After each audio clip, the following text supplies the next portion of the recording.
What's up, guys, and welcome to episode 6 of the Nothing But Controversy podcast. Today, we're going to be going over the NFL Conference Championships, as well as giving out our early season NHL awards predictions. Just a reminder to whoever's listening, give us a quick follow on Instagram at Nothing But Controversy, Apple Podcast, Spotify, wherever it may be. Give us a follow at Nothing But Controversy. We'd appreciate it. And if you want to watch instead of listening, if you like watching the podcast, subscribe to our YouTube. Check out our YouTube. We have the full-length episodes live on YouTube as well. Right, I forgot to mention that. All right. So our first topic today, we're going to be going over the conference championships in the NFL, kind of doing just our game analysis and our predictions for those two games. We're going to go chronologically in order. The first NFC championship is going to be the NFC. On Sunday, we have the Tampa Bay Bucks going to Green Bay and playing the Packers. Dawson, tell me what you think. Okay, so I found the two NFC games to be fairly entertaining. The Rams and Packers game was whatever, but I thought the Bucks-Saints game was the most entertaining game of the weekend. Matt, I just want to put it out there. I'm very sorry.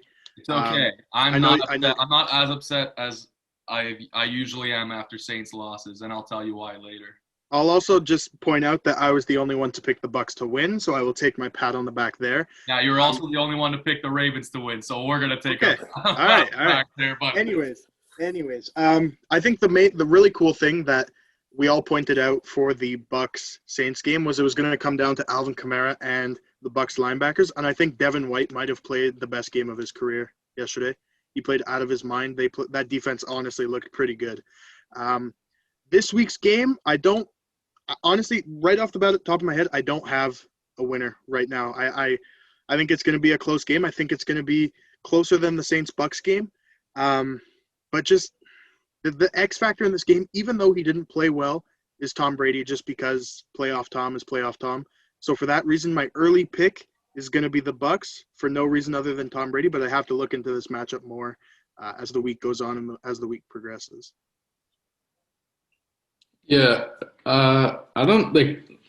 Sorry, Matt. I'm sorry. That was a great game yesterday. I think it was like I was one for the ages. I got all my crying out last night. Like, look, we expected Brady against Breeze. Like, that was just everything we could have hoped for. I think Breeze little hiccups towards the end of the game, and that's obviously what ended up making the difference. For me, this week, the X factor is going to be Green Bay's front seven. Tampa ran the ball well yesterday. They're going to be looking to do that again in the cold at Green Bay. So they're the X factor for me. Tom Brady obviously as well. But look, like Green Bay's front seven has increasingly played well the last 5 or 6 weeks. I looked at them take that even next step, get a few sacks on Brady, pressure him again. It's going to be the same keys to win. You got to pressure him to win. You give him all the time in the pocket he needs. He got that a little bit yesterday, and he executed and ended up making the difference. So, yeah, I'm going to take Green Bay, but I think it's going to be close. And also, I just want to say, no team, me and Shane were talking about this earlier today, no team has made the Super Bowl when it's in their own stadium.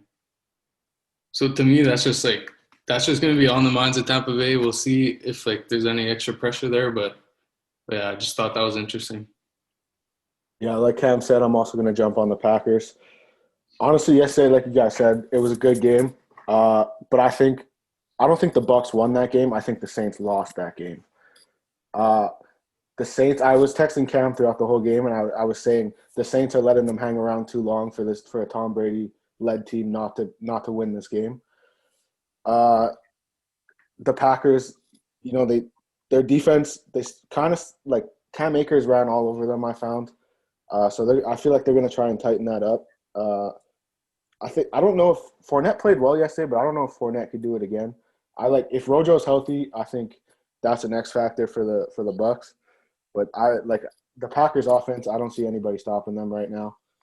And I'm taking the Packers to keep rolling, especially at home at Lambeau. It's the first time that they've had the conference championship at home, and I'm taking Rodgers at home. Before I go over my prediction for the game, I'm just going to give you a little analysis of how I thought the game went last night. And I'm going to tell you why I'm not as upset as you might think I am. As Shane said, I completely agree. The Saints lost that game. The Bucs in no shape or form won that game. I'm convinced of it. I'm convinced the Saints are the better team. Breeze threw 3 picks. They scored 21 points off turnovers, and that's what won them the game. We said another X factor was going to be the Marshawn Lattimore, Mike Evans duel. Marshawn Lattimore completely shut him down. He held them to other than the one touchdown from the 1 yard line. A 1 3-yard slant off of a turnover that turned into a touchdown. Marshawn Lattimore had him locked up the entire game. Drew Brees threw 3 interceptions that turned into touchdowns. That's why the Saints lost. And I'm not upset that they lost. I'm upset about how they lost because I really thought that they were a better team. That being said, I'm not as upset as I was last year. Last year, the Saints just completely shit the bed. They were probably the best team in the conference. I think they would have beaten San Francisco to go to the Super Bowl.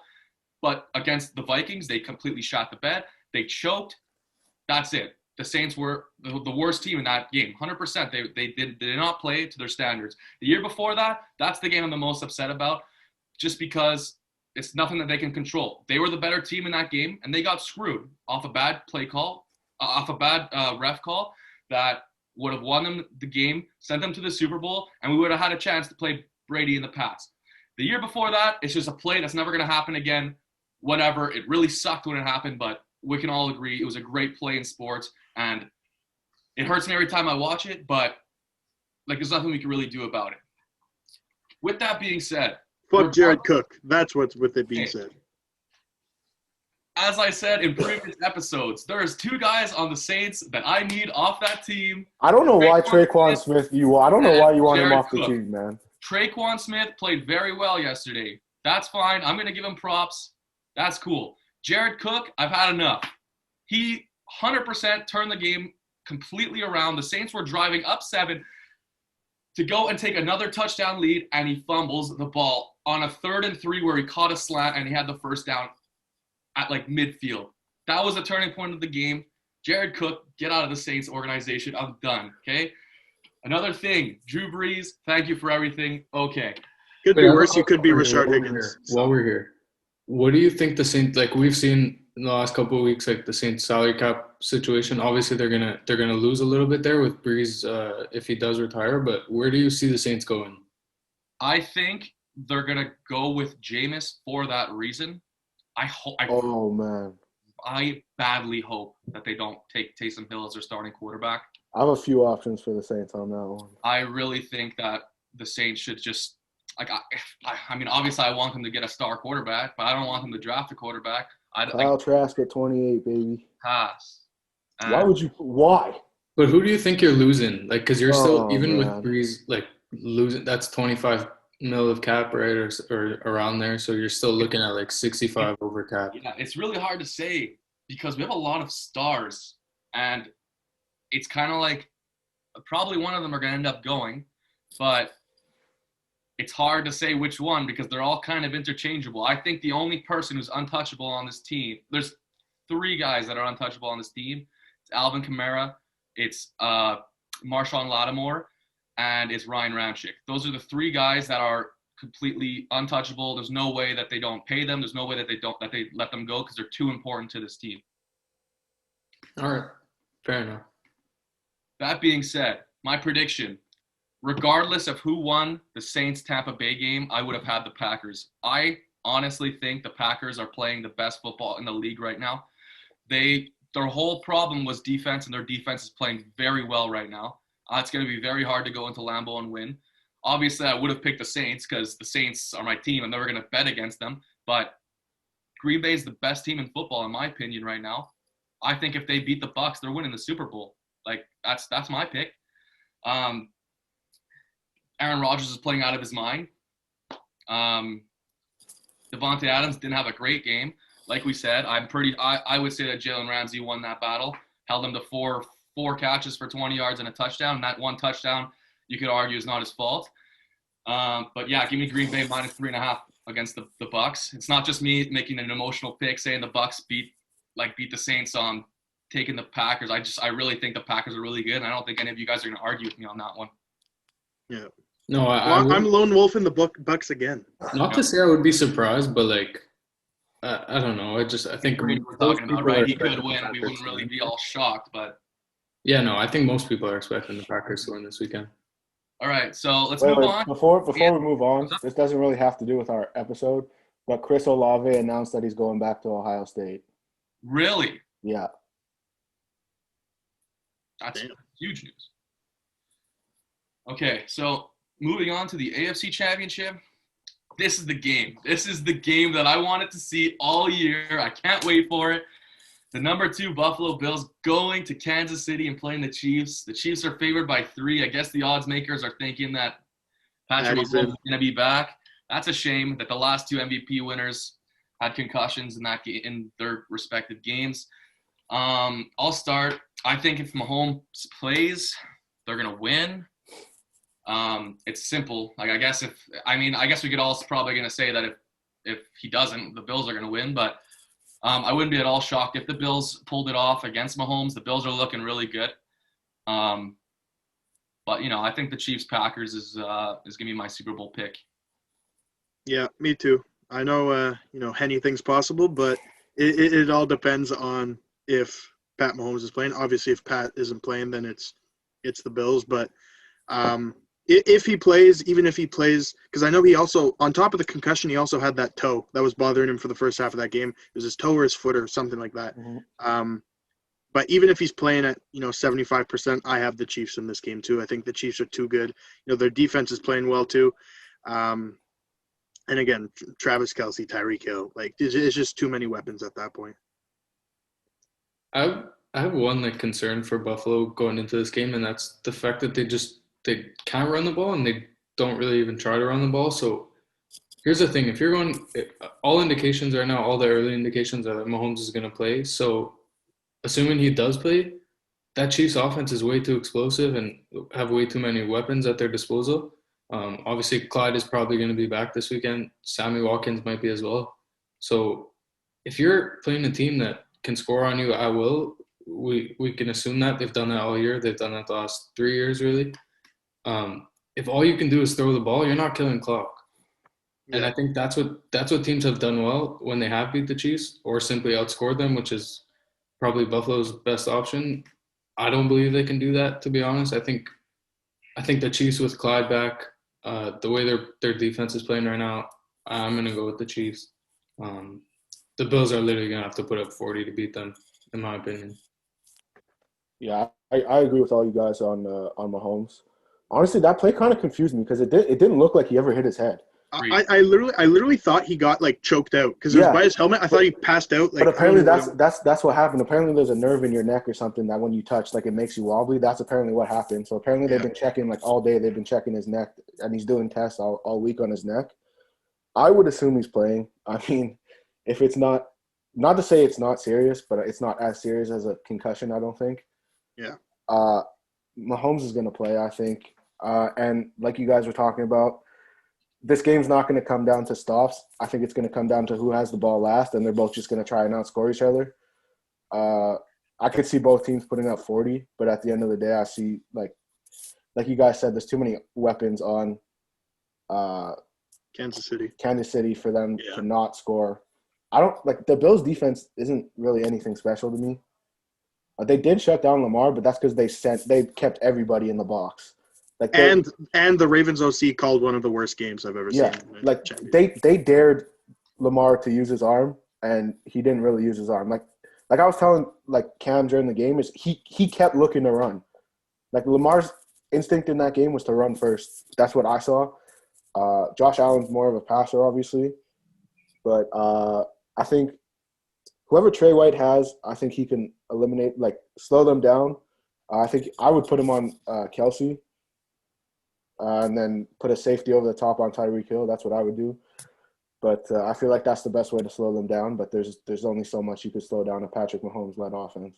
Josh Allen is so freaking good, man. It's ridiculous. Yeah. He's very good. He's my X factor this weekend. If he can win that game on his own, then it'll be crazy. But yeah. No. Also, mad respect to Bills Mafia. I don't know if you guys saw, they donated all that money to Lamar's charity. They are fucking like, I always like had this stigma of them being like asshole fans, kind of like Eagle fans in a sense, but like, dude, they are good people, Bills Mafia. So props to you. Eagles fans are such assholes, especially this guy. Big asshole right here. No love. Shout out to Bills Mafia. Your prediction, what's that? Did you give your prediction for the AFC Championship? Yeah, Chiefs. Okay. Moving on then. Just gonna be a little quick segment. We don't usually do this sport, but since UFC 257 is kind of a huge event, we're just gonna go over the main events. I wanted to talk about this because Conor McGregor is my favorite fighter. I'm all in on his bandwagon. I think he's hilarious. I think he's the best athlete to watch at press conference in the world. It's hilarious what he says, and he backs it up. He's a great fighter. I don't know if you guys have anything to say about this, but I'll just go. My predictions for McGregor to knock Poirier out in the third round. They're both a lot better fighters than the first time they fought. But I haven't seen Conor McGregor on a mission like he is right now ever since the first time he went for both those belts in lightweight and featherweight divisions. He's locked in. He's ready to take on Khabib again. And, I mean, his last fight was literally a year ago today. And it was 10 seconds. That fight was unbelievable. I mean, he wasn't fighting a great fighter. He was fighting one of the best fighters of all time out of his prime, but he still smoked him and he looked good.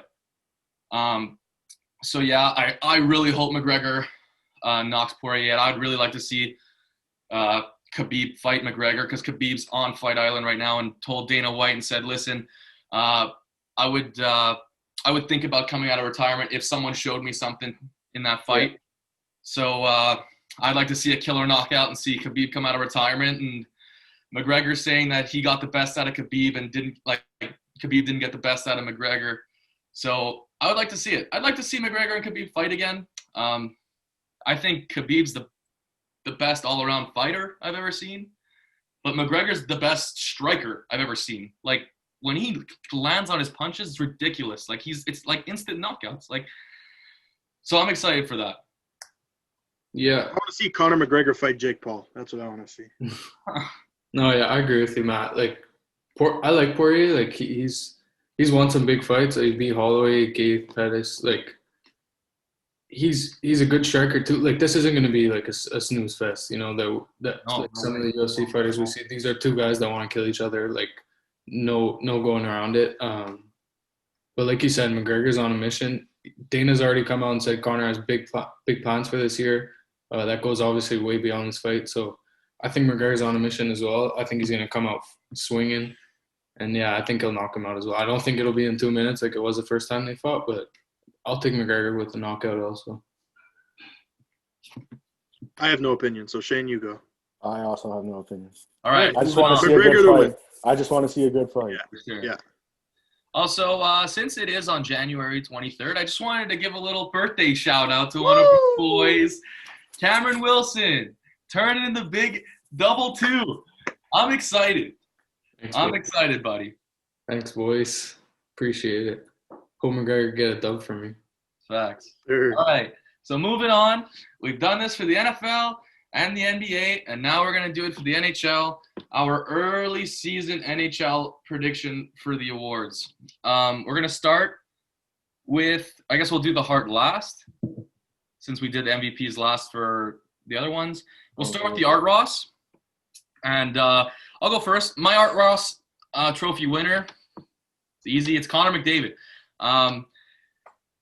This guy plays with stars around him. He plays on a dust team, but when he's on the power play with Draisaitl, I think did they split him up on the lines this year, but I don't know if they did. But yeah, they did. They did, right? Yeah, so the first line is Nugent Hopkins, McDavid, and Cassian. That's still a pretty good line considering having the fastest skater in the world, the best hockey player in the world right now. I don't think anyone's really going to debate that.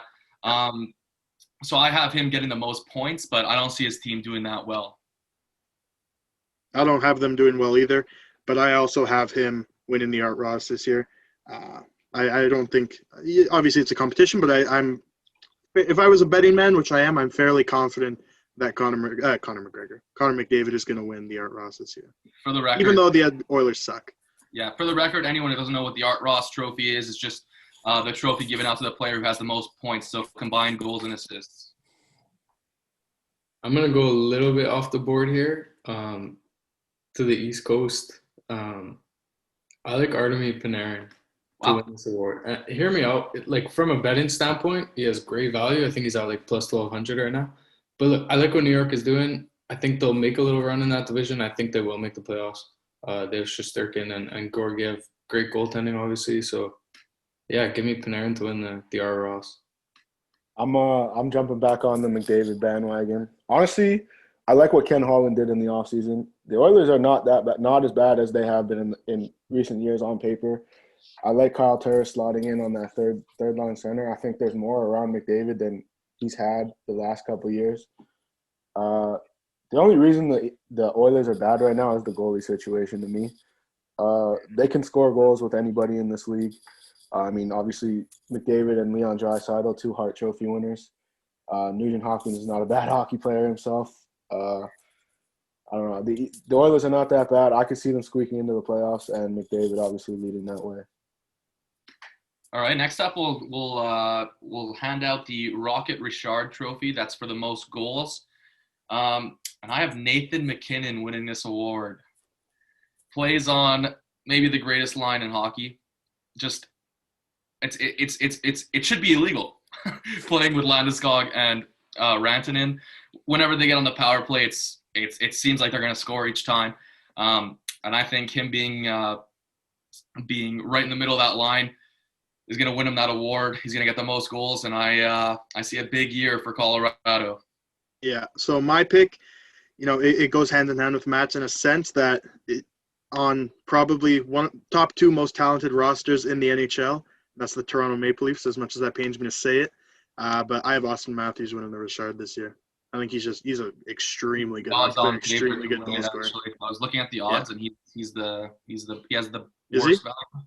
Yeah. I have not seen a guy with that release. I have not seen a guy with that mustache. That thing's brutal. He's ugly. He's looking and he's ugly. Like. Yeah, absolutely. Yeah, he's pretty. Yeah, but he's good. So hey, it is what it is.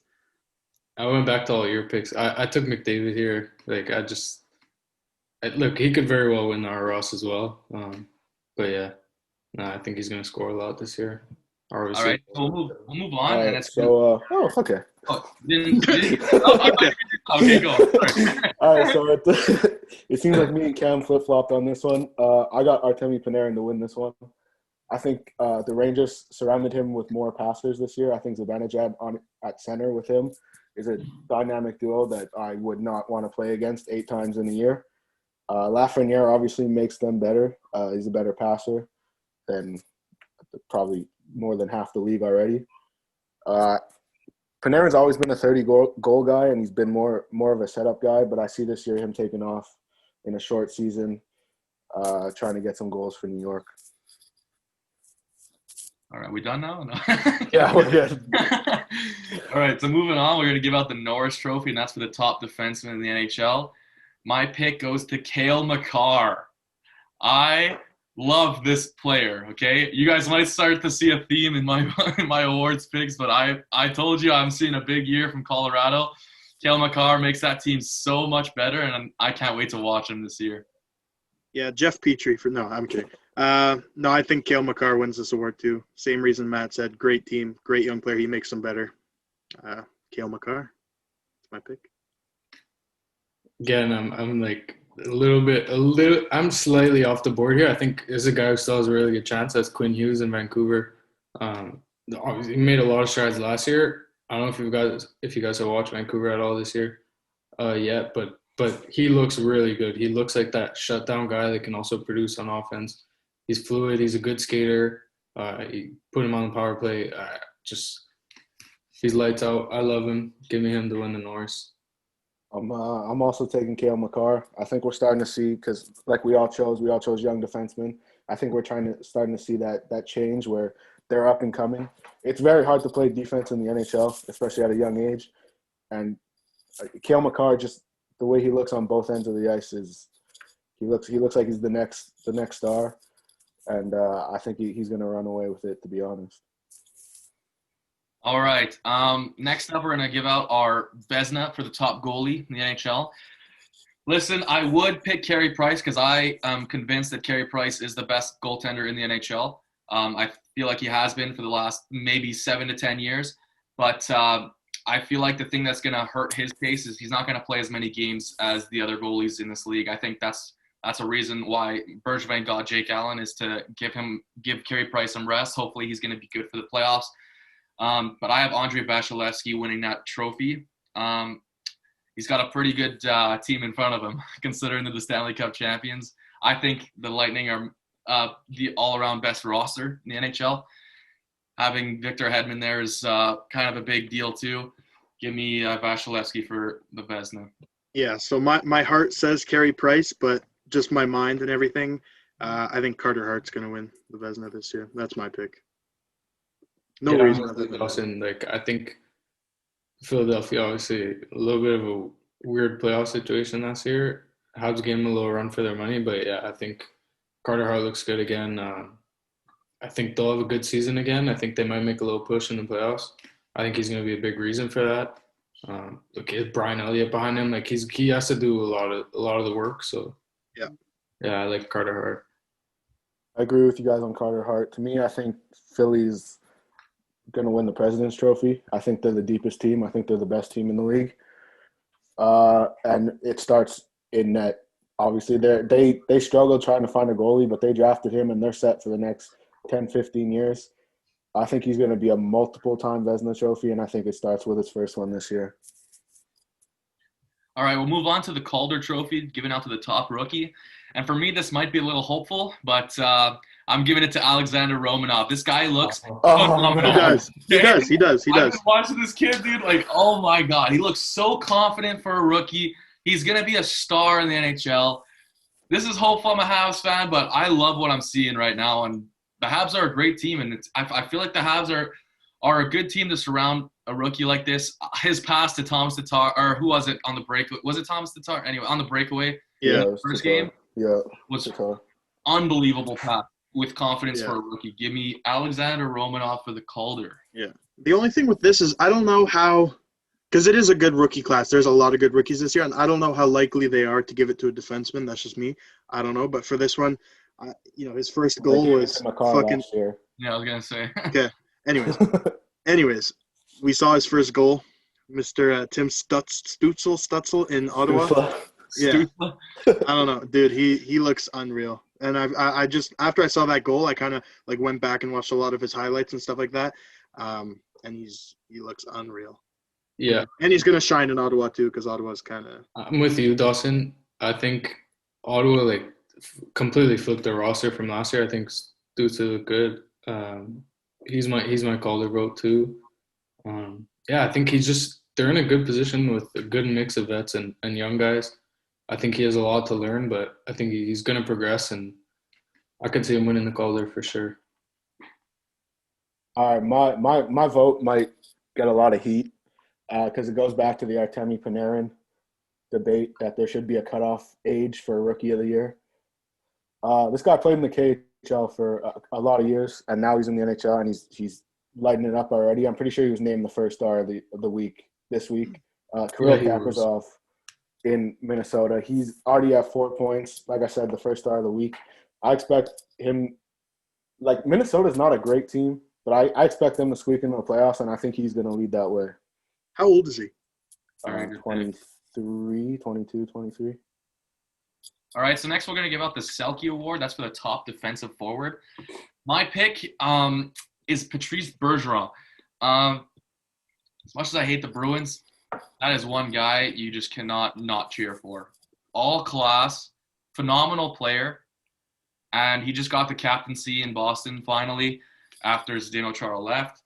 I think he's going to be hyped. I think he's going to lead that team back to the playoffs. Give me Patrice Bergeron for the Selke. I have Bergeron as well. Same reasons. It's going to be a good year for him for sure. Like you said, he just got the captaincy. I think it's going to be, he's going to have something to prove this year. Not that he hasn't proved it in years past, but just having that C on his chest is going to be that little extra chip on his shoulder. So I have him for the Selke too. Might as well name the the award after Patrice when he retires. But no, I'm gonna go to a guy who was in the top 3 last year, and I'm not sure what St. Louis is gonna do this year. But Ryan O'Reilly has my Selke Award vote. All right. I kind of went off the board here. I'm tired of this award always going to a center. There are other good wingers that can play in both ends and that deserve the credit for this award. And to me, that's Mark Stone. I don't think there's not a guy in the league that creates more turnovers than Mark Stone does. He plays both ends very well. He's like a 60, 70-point guy every year. He plays in his own end. He's blocking shots. He's killing power penalties. They always want to give it to a center. Go different this year, and I'm taking Mark Stone as a right wing to win this award. I like that. Next, we're gonna give out the. He also plays with Pacioretty, so he has to cover for a lot of mistakes. Did you see that goal in overtime? Max Pacioretty? Yeah. Yeah. Oh, what a feed from Mark Stone, man. All right, so next we're going to give out the Jack Adams Award for top coach. And I'm going to give it to Jared Bednar, the head coach for the Colorado Avalanche. I told you I had a theme going. He's my pick. I think they have a great roster. I think they're going to do very well this year. So give me him to win the Jack Adams Award. That was my pick, too. I'm not even adding anything to it. That's my pick, too.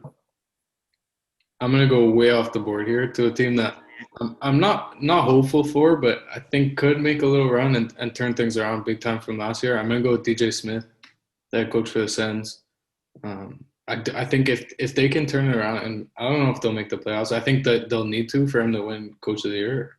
But look, I'll see them making the playoffs with the Habs and the Leafs in the division, but we'll see. Calgary looks good too. Vancouver. They made the Leafs look like bombs.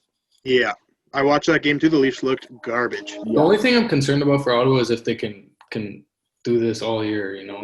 Everyone's fresh right now. It's the beginning of the year. We'll see if they can keep up with injuries and stuff. But Ottawa reminds me a lot of when Matthews and Marner came into the Leafs. That's what that team reminds me of this year. They're fast, they're young, and they all got heart because they all need to prove themselves, right? So I could see DJ Smith winning it. For me, my pick. A little off the board also, it's Dean Evason in Minnesota. He was their interim head coach last year when they fired their head coach, and they started winning games at the end of the year. Like I said, I think they're going to squeak into the playoffs, and that's a team that nobody gave a chance to make the playoffs because there was so much turnover, and there's not really a star. Like I said, I think Cap is always going to be the star to get them into the playoffs.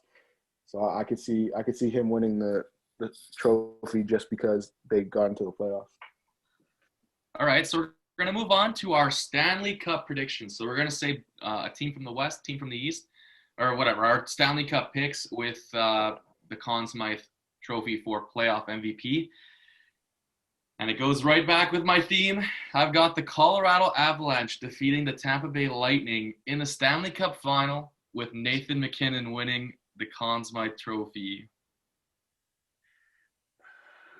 So I have the Montreal Canadiens losing to the Colorado Avalanche in the Stanley Cup Finals with Nathan MacKinnon as well as your Conn Smythe. Fair enough. Look, I'm not sure the way the season's gonna go. I think there's still a lot to be discovered. Obviously, this is why we're doing this early, but I went a little bit off the board. Vegas is making the Stanley Cup for me. They haven't done it yet. They've made the Cup final, but they haven't won one yet. I think they're going to win it this year over Carolina. I like what Carolina's been doing.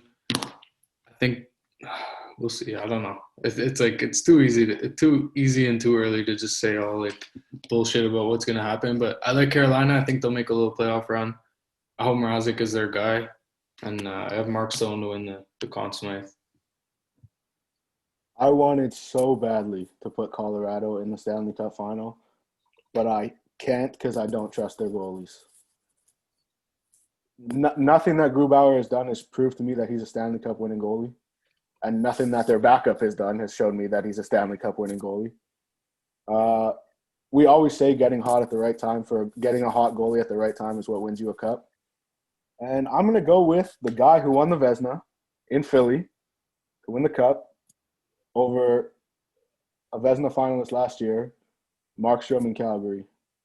And Carter Hart's going to win the Conn Smythe. So who makes the playoffs for you from the North Division? Montreal, Calgary, Toronto, and Edmonton. Wait, it's 4 teams? I thought it was just 2. No, it's 4. Oh, honestly, I could see Winnipeg over Toronto. I don't think Toronto's that good of a team. Okay, well, that makes things easier. Anyways, before we do our made-up awards, we're going to give out the Hart Trophy, which is for MVP. Once again, with a theme, Nathan McKinnon wins it for me. He has the Rocket Richard in my vote, the Conn Smythe. This guy's going to have a great season. Give him the Hart for me. Connor McDavid. Fair enough. I actually don't remember who I went with here. All right. I'm giving this one to Nathan McKinnon as well. But, I'm expecting big things from the Avs. I hope they do make the Cup. Like the last couple of years, they've been there, and they just haven't been able to make it. So, I don't know. But I've McKinnon to win that. Just know at NHL 21, I'm on the Colorado Avalanche right now. I'm the captain, so it's my team. Get traded? Yeah, I forced a trade. I made the management hate me so much that I made them trade me. All right. For me, it's a little bit off the board. And I think a lot needs to be done in Buffalo to get him this award, and that's Jack Eichel. I think Buffalo has a very good team, but the reason they can't win games is because they have the worst starting goalie in the NHL. Carter Hutton is not a starting goalie. And to me, it's a simple fix. There's 2 teams right now that have 2 starting goalies that you could call easily, and they want to trade. Both of them want to trade one of them. It's Arizona to get Ranta or Kemper, and it's Columbus to get Merzlikins or Korpisalo. Both of them want to trade one of those goalies. I don't see why Buffalo's not trying to make a change in net. But I think if that change is made, Eichel could take this team to the playoffs, and Eichel can win the Hart. Because I think Eichel doesn't get the credit that he deserves for I like that pick. Playing in Buffalo. And look who he's got riding shotgun with him this year, Taylor Hall, who already won the Hart. That's huge. Yeah. So now we're gonna go to our last award that we're gonna give out, and it's just we made up our own awards. We did this for the NFL, we did this for the NBA. My answer is kind of a 2-part answer, but the question is, who has the best logo in the NHL? So I have 1A and 1B for best logo, and then I have a favorite logo. So 1A is the Chicago Blackhawks. Fantastic logo. It's classic. Everyone rates it number 1. And then 1B is the Detroit Red Wings. Another absolute classic. Very good logo. But my favorite logo, I like simplicity. And it's the Philadelphia Flyers. I don't know why. I've always loved that logo. I disagree with first of all, the Red Wings one's is ugly, I find. I don't like the Flyers either. Okay. Ugh. I don't even know yet. Honestly, one of my favorite ones is the Coyotes throwback one. Like not the actual coyote, the coyote that looks like a stick figure almost. Yeah. Yeah, I like that one. Best logo though. I mean, bias aside, I do like the Habs logo. I think it's clean. I don't know actually. I like the Blackhawks too. That one's a nice logo. Yeah. Yeah, I don't know. I like Colorado actually. I like the little snow coming off it. Yeah, that'll probably be like the nicest one in my opinion. To me, it's an easy one. I like the Sharks logo. I can see that. Yeah, with the stick breaking. Yeah. There's nothing more to it. I don't really know what else to say. I just like the logo. All right, my award, the best flow in the NHL. Oh, baby. The best flow in the NHL. And this one, I don't even know if he has the best flow, but when I picture a hockey player, I just picture Drew Doughty. I don't know why. It's the 2 missing front teeth. It's the flow. I think he's got a nice flow too. So that's my pick. It's Mr. Drew Doughty. Bro, Carey Price grew one over the summer. Carey Price did grow one. I'm loving his flow, bro. That's my pick. Carey Price has some lettuce. Yeah. He does. Bro, that's a hard one. There's a lot of guys that got some lettuce going. Trainer. Honestly, I don't know. I would have to do my research on that one. All right, we'll post an Instagram clip with all our picks. That was a spring round one. Cam, let's hear your award. My award, or I don't know. I don't really have a pick for the No. to be honest. It's fine. Okay, so kind of in line with Matt, but obviously the NHL unveiled new uniforms for every team this year. I want to know what's your not the nicest, but who has the ugliest like of the reverse retro? Whose is the ugliest? So that would be Vegas. ugliest Vegas. reverse It's retro. not close. Vegas. Uh, Those red ones are hideous. Those gold ones are even worse. I kind of like them. I kind of No, like the old ones. I liked them when I saw them, and then they hit the ice, and I almost threw up. The ugliest, in my opinion, is Detroit. I find it like practice jersey. Oh, yeah. Yeah, Oh, yeah. it's Detroit. It's a practice jersey. Yeah. It really doesn't look good. But. Yeah, 100%. That's unanimous. That was the worst one. Oh, so Nicest one might be the Los Angeles Kings. That one is that was so really sick. toxic. The throwback one? You guys like the Habs blue ones or no? I do. I don't mind it. I want to see them in I've person. wanted That's a a blue thing. jersey for a while. I I've that. wanted to see the Habs wear a blue jersey for a long Yeah, time. I can't Yeah, wait to I see really them don't in mind person, like on white ice. Like I think it's gonna look so good. I think so. Yeah. Too. All right, Shaner, give us your award. My award's not really made up. It's more like taking it from something else, and it's the most improved player. Okay. To me, I've been watching a lot of hockey lately just because there's nothing else to do with my life. We're in quarantine. There's really nothing to do, and I watched both games that the Bruins played the Devils, and Jack Hughes looks a lot better than he did last year. I think Jack Hughes, he sucked last year. I'm gonna be honest. He was terrible. He had 21 points in like 62 games. Not what you expect from a first overall pick, but he's stronger on the puck this year. He looks faster. He looks smarter. He's getting good passes off. I like Jack Hughes if this was an award to win that award. I would have to think about this a lot more to give like a real serious answer, but just like since we're all Habs fans, Jake Evans looks pretty good. He looks a lot better than he did last year. I think he's going to keep progressing. Yeah, but Jake Evans is technically a rookie. Like he's in the rookie category, so he can't. I guess he kind of can't. All right. Win. I mean, keeping up with the Habs theme, and if you just look at stats from last year, I think Josh Anderson is going to have. I think he's going to have an insane year. Scored 1 goal in 30 some odd games last year. Scored 2 in the season opener, and he's a big dude, but he is fast. He's playing with 2 guys that are playing very well right now. Yeah, exactly. That's my pick. Put some respect on my boy Julian's name, all right? Absolutely. Respect him. Anyways, so that's our NHL awards. Let's move on to a segment we do every week, and it's our bold prediction of the week. I'll start. My bold prediction last week hit, but my lock did not. Lamar Jackson got completely shut down. I mean, he did get concussed, but he did get shut down. My bold prediction this week is Antonio Brown scores twice. Whoa. Yeah. Feel like they're gonna have Jair Alexander all over Mike Evans. They're gonna have Darnell Savage, shadow Chris Godwin. I think that's gonna leave some space for Antonio Brown to get open.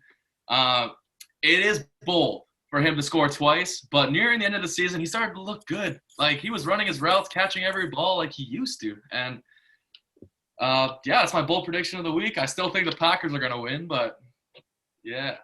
My bold prediction of the week. So last week, my bold prediction did not hit, but my lock hit. My lock was Travis Kelce 1 touchdown. My bold prediction was Travis Kelce 2 touchdowns. Obviously, we know he scored. I think he would have scored another if Patty Mahomes played the whole game, but it is what it is. But my bold prediction of the week is Josh Allen turns the ball over 3 times.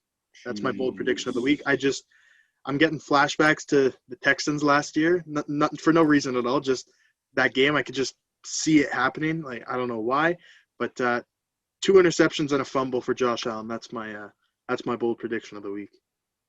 I know I said that Buffalo would have to score like 40 or more to beat KC.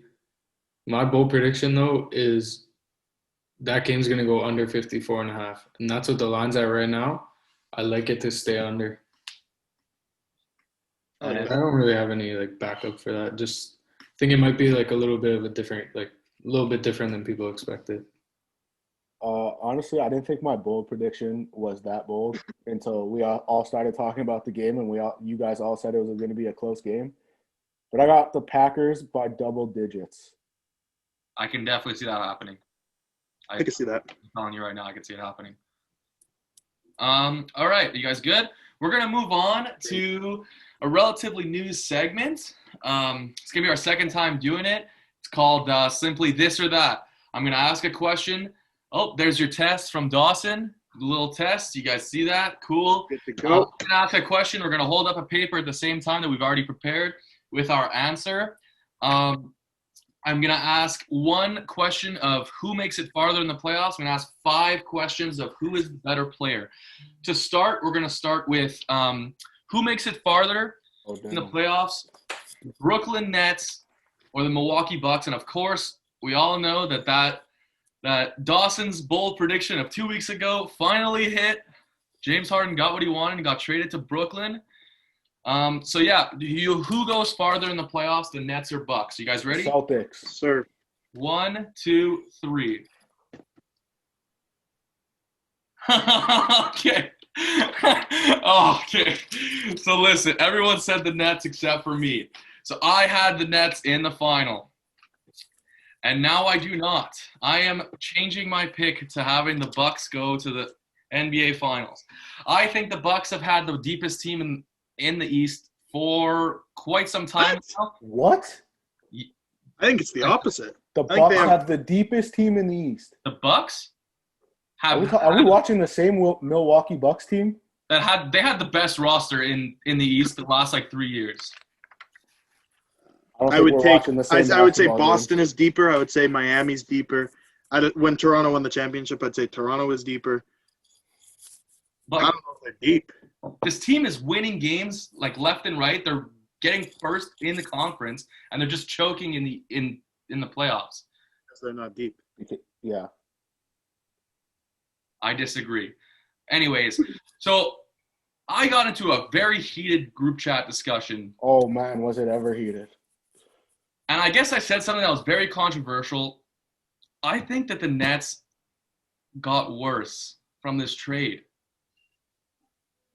You got a top 10 player from it, but you sold your whole team. I thought that the Rockets pulled off highway robbery. I think they had such I think they did until they traded LeVert for Oladipo. That was so stupid. I agree. Agreed. I'm so stupid. But I do think that the Rockets won this 4-way trade because, it was four teams. Cleveland came in and picked up Jared Allen out of nowhere. That was crazy. They got him for nothing. Yeah. I think it was they got him for the Bucks' first-round pick, which is going to be the 28th pick probably. That's crazy. Yeah. But, I don't know. I feel like the Nets got worse from this trade. I feel like their whole team's gone now. They have 3 superstars, which is always, cool. It's good.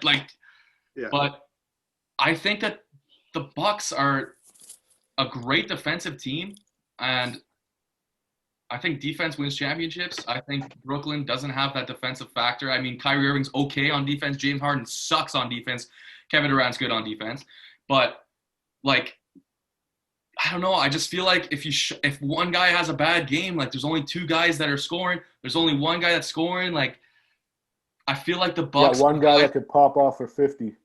Yeah, but so do the Bucks, though, right? They have Giannis, they have Middleton, who's a freaking elite shooter. Drew Holiday is a top 3 defensive point guard in the league.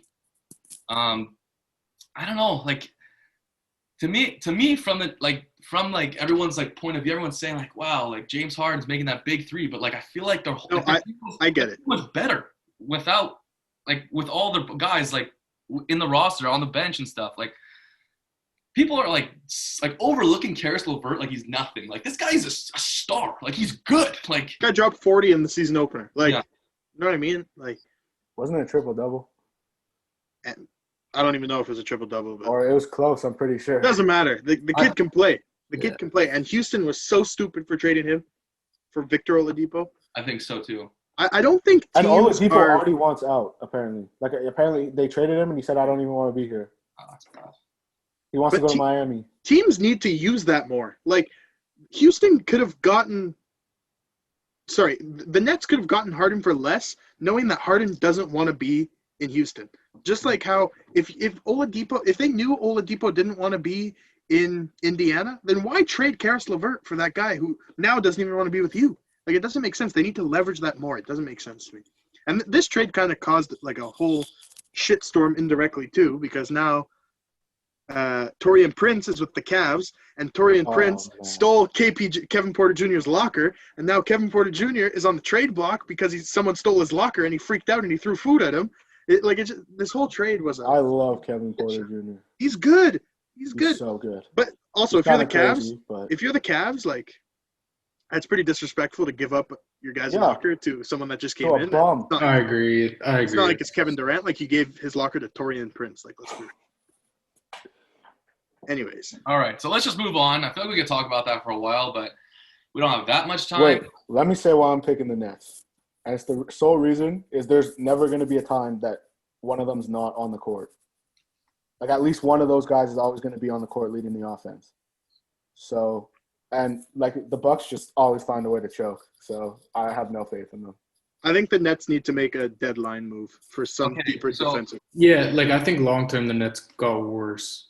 Yeah, okay, so that was going to be my question. So do you think the Nets got worse or better from this trade? They got worse. They got worse. Long term, they absolutely got worse. With a little bit of a shorter season, I think they can still make a run. I agree. Listen, they sold out for a championship, so they better win it. Yeah, that's exactly what it is. I think the Clippers are better. I think that the Lakers are better. I think the Bucks are better. But not for nothing, in 5 years from now, when Kyrie, KD, and Harden are all on the latter half of their career, those picks that they gave to the Rockets are going to be good picks. Yeah, like the Rockets pulled something off. I think so too. I'm surprised that Nets didn't come in and get a couple first-round picks. It's literally the Boston Nets trade, like Shane said. It's Kevin Garnett and Paul Pierce. Yeah, Jason Terry. That's crazy. All right, so let's move on. We got 5 more of these, but all of these are now just who is the better player. In your opinion, who's the better player? I saw these a couple comparisons on various Instagram pages. First one is, who is a better player, Tyler Hero or Shai Gilgeous-Alexander? Shai, don't ever disrespect him like that. Shai. I'm ready. 1, 2, 3. Okay. Shai is one of the most underrated young talents in this league. I don't think it's close. I'm glad you guys say that because I think that SGA is one of the most underrated players. I think Tyler Hero is one of the most overrated players. He also is. I have SGA as my pick for most improved. So yep, like he is so underrated. He's so him and Lou Dort, like the two Canadian boys, are so underrated, so undervalued. It's insane. Bro, Shai is literally carrying them in the playoffs right now. They're in a playoff spot right now. They're fighting for the playoffs right now. I know it's early, but no, Shai is one of my favorite players in the league.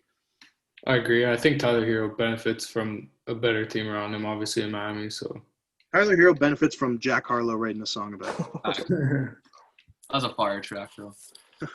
All right, so next comparison is Jamal Murray or Drew Holiday. Everyone ready?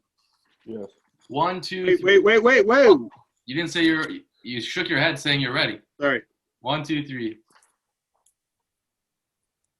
Okay, so everyone picked Jamal except for Shaner. I'm lone wolf in this. I think Drew Holiday has a bigger impact on a team than Jamal Murray does. I think if Jamal Murray's not scoring, he's not that good on defense. But if Drew Holiday's not scoring, he's still locked down. I don't know. I think I get that point, but there's not that many nights where Jamal Murray isn't scoring. You know what I mean? Well, he started off slow this year. Yeah, he did have a little bit of a slow start, but I think the difference between Drew Holiday's defense and offense is smaller than Jamal Murray's difference. Yeah, I get that. I get that. He's more close. Like Drew is closer to him. He's more of an all-around. Yes. Yes, I get that. I think I said Murray. Like what I wrote down was I have Murray, but it's a lot closer. It's very close than a couple of these other ones. I think it's very, very close. I really like Drew Holiday. Like he's one of my reasons why I think the Bucks got better. But Jamal Murray is just. I think he's underrated. I think on any given night he could put up 40. He's an elite scorer, one of the best Canadian players of all time. Shout out to all my Canadians in the league, man. They're doing work. I'm excited to see how his career goes. I like All right, we good? We'll move on. We're good. This is the first and second pick from last year's draft. So 2 years ago, whatever. Anyways, it's Ja Morant or Zion Williamson. Are we ready? Yeah. 3, 2, 1. Okay. I'm lone wolf again. I think that Zion is more valuable because of his name. And because of all the hype that's around him. It's going to bring in more money. We're going back to the Zion hate. Here we go. I'm not hating on Zion because I think he's a good player. This is more me saying how good Ja Morant is. Ja Morant is very good. I think Ja Morant's a better leader. I think he's a better scorer. He's a better shooter. He's just as athletic. The only thing he doesn't have is Zion's physicality, right? I don't know if he's just as athletic. Are you kidding me? What do you mean? Yeah, Ja can jump out the gym. Ja can jump out the fucking gym. I'm not saying it's far. I think that Zion is more athletic. I think Ja is more athletic. Zion is more of a freak. If it doesn't make sense that his body moves like If that. Zion wasn't 285 pounds, I don't even want to know how high this guy would jump. Yeah. But, part of the reason why Zion is so good is because he just bullies people, right? I think Ja Morant is a better all-around basketball player. Zion hasn't really bullied that many people in the NBA. But I'm just saying, if you're saying that it would be, you think he'd be better lighter or no? I do. He needs to lose a bit. He needs to lose a bit of weight. Yeah, I agree.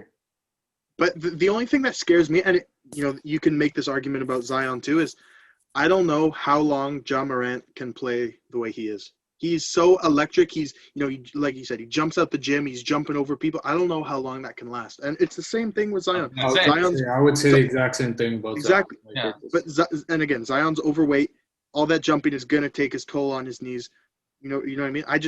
I get Derrick Rose vibes from Ja Morant. And, if he wins an MVP in the running, absolutely. But I just feel like he's one fucked up injury away from never being the same player ever again. And that's terrible to say because I prefer Ja Morant. I think he's more exciting to watch. I like Ja Morant better, but it's just in the long term. I think you need a point guard to be good in the NBA. So, like you're saying, I would rather have Ja Morant, but I think Zion's better. Fair enough. I do agree with you, man. I think Ja's he's more valuable to the Grizz, but it's close. It's very close. The closest one. I'm happy you guys aren't mad at me for saying that. No, not at all. I honestly expected it to be 2-2. I was gonna vote Ja. I was very close, very, very close. All right, so we have two left. This one is Victor Oladipo or Zach LaVine. This one's a bias. 1, 2, 3. Cam, get out of here. Like you said, I just love Oladipo, to be honest. I think that Zach LaVine might be the most underrated player in this league. He's showing it this year, that's for sure. Oh, my God. Good. I love Zach LaVine. He is so good. Guy is a 2-time slam dunk contest for a reason. Guys, but you take that out of it, and he's still a very good basketball. So athletic. He shoots threes like no one's business. He commands he's the best player on the Bulls, and I think that Victor Oladipo could have been so good. He was showing signs of greatness early on, and now it's gone. I know injuries happen and stuff, but I think Zach LaVine is special. And I think if Zach LaVine played on any other team, he'd be an all-star. I think so too. I think he's going to be an all-star this year. Just because he plays for the Bulls. I think he should have been an all-star last year, but just because he played for the shitty Bulls, no one gave him the recognition that he deserved. I know what you mean. And I think the future is bright in Chicago, too. I really like Kobe White. I like Kobe White a lot. I like him with Zach LaVine, too. I think they complement each other well. So, I like the future of the Bulls, too, and I like Zach LaVine a lot to, build his career from there. And, it seems like he's been in the league forever, but the kid is still young. But, literally because – Go. No, go for it. Go for it. He also tried to get out of Chicago. He signed an offer sheet, and they matched it, right? So, they kind of – they knew what they had in him. Yeah. I know what you mean. All right, so let's move on to our last comparison here, and it's Bradley Beal or Jimmy Butler.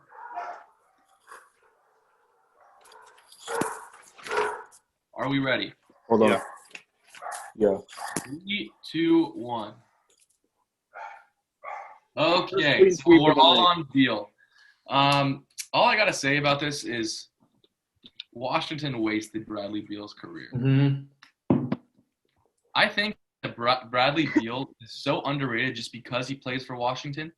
I think he's an absolutely elite scorer. I mean, he leads the league in points per game right now. And he's just been a product of sucky teams. He's had John Wall, who was really good. He's got Russ now, but his team has just always sucked. And it sucks for him because he is a generational talent in scoring. Like, it's ridiculous how effortless scoring is for him. There's nothing against Jimmy Butler. This guy showed championship grit. Like, he played in the NBA Finals. He was probably the third best player in that series after LeBron and AD. But I think it's more how good Bradley Beal is versus how like Jimmy Butler's, of course, he's good. I think Bradley Beal's more talented and Jimmy Butler's more of a scrappy player. Like, Jimmy Butler worked his ass off to get where he is now. Not saying that Bradley Beal didn't, but Bradley Beal has way more talent than Jimmy Butler does. Did you guys see the conspiracy theory where Jimmy Butler is Michael Jordan's kid? I did not. Dude, it's so messed up. I'll send you a YouTube video. It's so messed up. It's like Michael Jordan played in Jimmy Butler's hometown 9 months before he was born, all this, all that. And it's like, if you Photoshop these two faces together, they look exactly alike. Jimmy Butler never knew his dad because he ran away, blah, blah, blah. Apparently, Michael Jordan is Jimmy Butler's dad. So. All right, well, knowing that, I'm going to go with Jimmy. All right. So we got 2 last segments. Our second to last segment is one that we debuted last week, and I think we're going to keep it going. It's top 5. Last week we did top 5 sports movies. Dawson had the worst list. What Dawson had the best. Dawson had the most creative list. I'll give it to him. If you're on YouTube, drop a comment if you love kicking and screaming. All right. So today we went with top 5 sports video games. I'll start it off. At 5, I have Madden. I know I'm a big football guy, and it's purely for the reason that I suck at Madden. I love the game. I think that Be a Pro, like their face of the franchise in Madden 21 is really good, actually. I like it. I love Madden. Of course, you gotta like it. Like, it's not that hard to play. When you're playing against dudes that know how to play, you're like, in my opinion, like in my experience, I suck. So that's why it's at 5 and not high on the list. Number 4, MLB The Show. I'm a big PlayStation guy, and MLB's really, really fun. They only have it on PlayStation. I've always liked MLB The Show ever since I was a kid. Number 3, I have FIFA. Maybe the most fun game for me to play. The only reason why I have it at number 3 is because 2 and 1. At number 2, I have NHL, and that's just because that's the game I'm the best at. Are you? Well, no, you're like, yeah. I will smoke any of you in NHL. We'll have a nothing but controversy NHL contest. Recent scores prove that Matt is not very good at chell. What do you mean? What do you mean? I'm good at chell? You're just nasty. Anyway, at number 1, I have NCAA. Nothing but nostalgia with this game. They took it out after 14, and I have never been happy ever since that day. I love playing that game. I suck at football games, but it was just something about I remember. I have this memory, Dawson, going to your house with my brother, and we would straight up do kick return practice mode, and we'd just be trying to lateral it. Yes, sir. Trying to score touchdowns off laterals, and NCAA was always so good. It was always fun to play with your favorite team. You play as the mascots too. Yeah, that was fun too. So yeah, that's my list. All right, I'll go next. So number 5 is strictly a nostalgia one, and that is Mario Tennis on the Game Boy. I don't know why. I was obsessed with that game. It was so fun to play. And I kind of tied it in with Mario Striker as well. What, Cam? What? This guy's running his list into the ground 2 years ago here. Dude, That is Mario so Tennis long. was a fire sports game. I have nothing to say other than that. Number 4, Madden. Same reason I love football. They've gone downhill in the last few years. I have to admit they haven't made any updates to franchise or anything like that. I haven't even bought the game this year because I'm protesting. They need my $80 that bad. So, but yeah, face of the franchise is meh. But again, it's the same as Madden 18. So for me, the only reason it's not higher on this list is because of that reason. Number 3, my favorite video game series of all time. You'll see why it's not number 1, but FIFA Street. The Street series video games are so fun. PS2, that was my game. Like it's realistic in a sense, but like it's kind of not realistic. Like the balance is really good there. That's why I like it. Number 2, NHL. It's the game I'm the best at. Nothing more to say there. It's such a fun game. They don't really make improvements to like franchise mode and anything like that, but the mechanics in that game are the best of any sports game. The physics behind it and all that. And then number 1, same as number 3, is just NFL Street. That is the funnest game I've ever played, and it like hours and hours. It does not get old. And I just want to say one more thing about my list. Like going back to NHL and why it's at number 2 and so high on the list. And I think the reason why that's the game I'm the best at is because I think that's the game that I could play for a long period of time. Madden, if I play one game, I'm done. Yeah. NHL, I could play for hours. Like NHL is kind of mind numbing. Like Madden, you have to always be thinking. NHL, you're just like on the sticks, like just doing whatever. Like it's very relaxing in a sense. Yeah. Yeah. No, not when me and Shane play. All right. Yo, Matt's ready to jump out of our apartment. Why don't we play? He thinks every goal I score is not a good goal. But in person, NHL head-to-head is the worst because the person has to go down, and trying to shoot when you're going down is impossible. So online NHL. Not if you're playing Matt. Going down. But anyways. Bro, don't even say that. We've played like 9 games, and I've won like 1, and the only one that I won was when I was going up. Like, you always get the first Canadian team when we You've been up before. Matt, can we talk about the time that you had to quit twice halfway through because it was 5-0 and 4-0? That wasn't because you were going up. That's not because I was going up. That's because you were going up. All right, back to the list.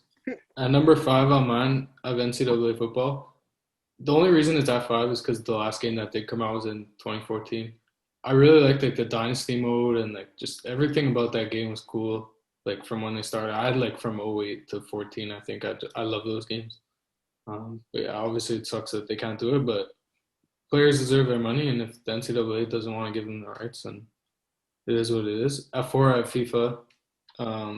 I just love that game. Like, so fun to play. I'm not great at it, but really fun game to play. At 3, I have Madden. I haven't had Madden in like a few years now, but the last one I had, I was elite. I was at the top of Ultimate Team. Like, I literally was in like the top like 3% or whatever the thing is online. I'm elite at that game. I don't know anyone that could beat me. So if anyone wants to challenge me, hit me up. I'll play you. I'll smoke you. At 2, I have Super Mario Strikers on GameCube. That was my absolute favorite game like ever. Dawson, I don't even know why you're giving that reaction. Mario Strikers is like the best game of all time. It's so good. It is. I had it at 5 with Mario Tennis, but you can't say my list is shit and have the same game genre at 2. Any tennis game on Game Boy cannot be in the top 5 sports video game, in my opinion. But I'm sorry, my lists aren't all fucking vanilla like you guys. I try to bring some entertainment to this show. Ooh. And at 1 is NHL. Shane thinks he's the king. Apparently, Dawson. Whoa! I beat Shane. No. I never said I was the king. All right, we'll hop on after this. Cam, don't act like we don't have some great battles in NHL. We do, but I beat you 5-2, so it is. I'm good at NHL. I love it. Remember the time I beat you like 8-3? Yeah, we're not going to talk about that. It was 7-5, bro. It was 7-5. Oh, was it? Yes, it was. It was at your house in the basement. Yeah, it was 7-5. Anyway. Awesome. Do you have a PS4? Yes, sir. Okay, well, I'm going to add you later on Shaner's thing. Oh, okay. Anyways. You wouldn't want to be my friend, Shane? I do. Okay. I just forgot my PlayStation was there, to be honest. Bro, I've been grinding NHL. All right, to start off my list, I'm starting with 2K. It's not really that great of a game, if we're being honest. No, it sucks. I love playing 2K. I don't know why. It's just, I don't know. I find it's relaxing also. I could play that game for a while too. At 4, I also got NHL. It's not really fun when I play against Matt. But Bro, shut up. Like, the last, week, it's been super close. All right, let's go. Number 3, I also have NCAA football. Number 2, this one brings back memories in the basement on the Wii slap shot. It's so bad. Oh, it was so fun. It brings back – I didn't like it, but it brought back memories for sure. I was nasty at Wii tennis. I was lethal. All right, number 1, you guys are not going to like this because it kind of falls into Dawson's kicking and screaming category where it's not really a sports game. But I'm counting it Mario Kart. Okay. Yeah, no, that's a sports game. All right. Yeah. Mario Kart is – queue up in Mario Kart too. Definitely better than Mario Tennis. Road or whatever is brutal. I can never beat that level. Which one? Rainbow Road or whatever. Oh, yeah. I hate that one. I saw this video where they, because every course has, a cheat code, right? Like a cheat shortcut. Yeah. And there's apparently, there's one on Rainbow Road that it was the first time someone ever did it successfully. It was out of hundreds of thousands of tries. Crazy. It was crazy. I saw the video of it. You should look it up after. It was crazy how he did it. He turned around and went the opposite way, going on one of those things that make you go faster, and it flipped the car. It was really weird, but I did see it though. I did see it. All right, so I'm getting heat for my list again. That's cool. Our last segment. None of you guys like the show, really? I love the show. MLB The Show is fire. You like the show, Shaner. 16, I think 16 was the year I had it. That game's good. I like it. It's too hard to get to the majors, though. I always start out in A, and I'm in fucking AA ball for 3 years. It's also one of those games that they don't really update. It's just the same game every year. Yeah. All right, so we'll go on to our last segment of the week. We always end it with this, and it's our lock of the week in terms of betting. I was on a hot streak until last week. Tyreek Hill did not score a touchdown. I was very upset. Tyreek Hill was open and then decided to push his coach on the bench. I don't know if you guys saw that. That was crazy. Was that serious? They came out today and said it wasn't. Apparently not, but who knows? I mean, you're not going to come out today and say it was serious. Especially preparing for the AFC Champ. Anyways, my lock of the week in terms of betting, I am piggybacking off of Dawson, and I'm saying Kelsey anytime touchdown score. Every time I watch the Chiefs, it just seems like when they're in the red zone, Kelsey is the guy that they look for. Somehow, some way, he's always finding a zone, or Patrick Mahomes doing a little shovel pass or a little pitch to Kelsey. He's catching on the 2-yard line and jumping into the end zone. I think he's going to score. I think it's going to be very hard to defend that Chiefs offense. So give me Kelsey anytime touchdown score. I think Tre'Davious White's probably going to be on Tyreek. I think the world of Tre'Davious White. Although he almost got beat against the Ravens when Huntley missed that throw. That was kind of crazy. I don't know if you guys remember that. Marquise Brown went out for an out and went up, and he was wide open. Oh, yeah. And Huntley missed him. That was Tre'Davious White's fault. He got completely beat. But give me Kelsey anytime touchdown score. My lock of the week, quick and simple. Aaron Rodgers, I don't care what the weather's like at Lambeau, 300 yards passing and 2 touchdowns. That's the lock of the week. Jeez. My lock goes with that. Devontae hasn't been stopped all year. He's that guy. They get down to the 1-yard line, you think they're going to run, and they throw to him. So Devontae Adams, anytime touchdown score, you could lock that in.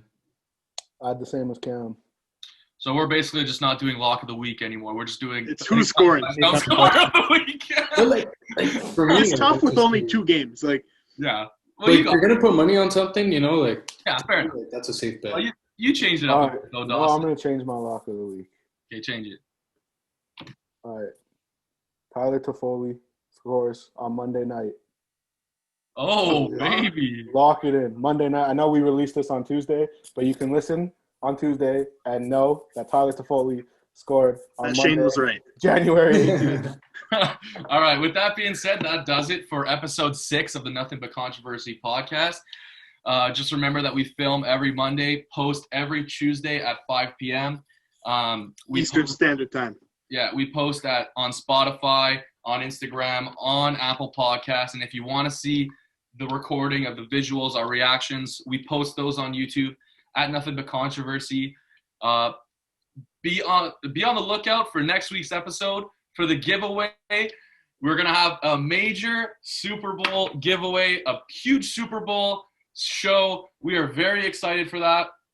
So listen up, check our Instagram for updates, and just be ready. It's going to be delicious. That's all I'm going to tell you.